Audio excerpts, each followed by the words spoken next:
I planned the perfect proposal, and my world completely fell apart. I'd been planning this moment for months. My girlfriend and I had been together for 3 years, living together for a year and a half. We were madly in love. Everyone said we were perfect for each other, and we'd been talking seriously about the future, marriage, a house, kids.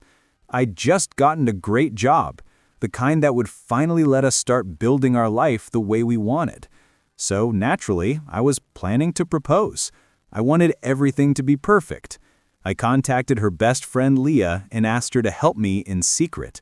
She loved the idea, gave me some suggestions, and brought in her other best friend, David.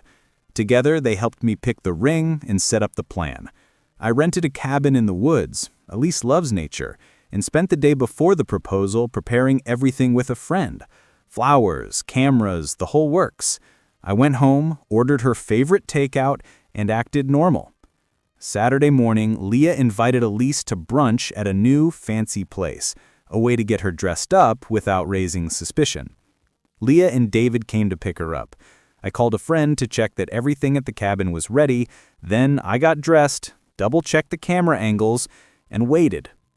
And waited. 30 minutes passed, then 40, then over an hour. I tried calling David and Leah. Nothing. I called her herself. No answer.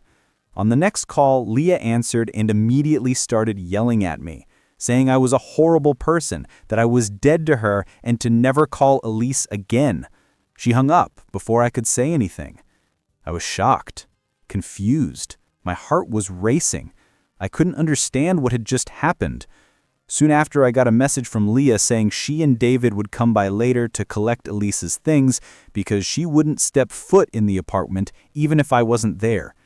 I called her parents for answers, thinking maybe they knew something. They had no idea what was happening. They were supposed to host us for lunch after the proposal, and Elise hadn't told them anything. They called her, and she said she wasn't feeling up to talking. That was it. Later that evening, Leah and David came to take some of her belongings. They refused to answer questions or explain anything. They just collected what they wanted and warned me not to contact Elise again or I'd be reported for harassment.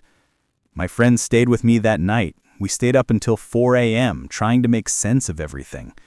The only explanation I can come up with, and it's horrible to even think it, is that Elise might have been cheating. But I have no evidence, no idea, nothing. I just know my perfect plan, my perfect day was destroyed, and I'm left completely in the dark. Her parents managed to speak to her briefly and said she's safe, just not ready to talk. That's all I know. I'm blocked on every platform, and I don't know when or if I'll get answers. Right now, all I can do is wait, hope, and try to figure out what went wrong. And I keep replaying that day in my head, wondering why the person I loved most in the world vanished from my life without explanation.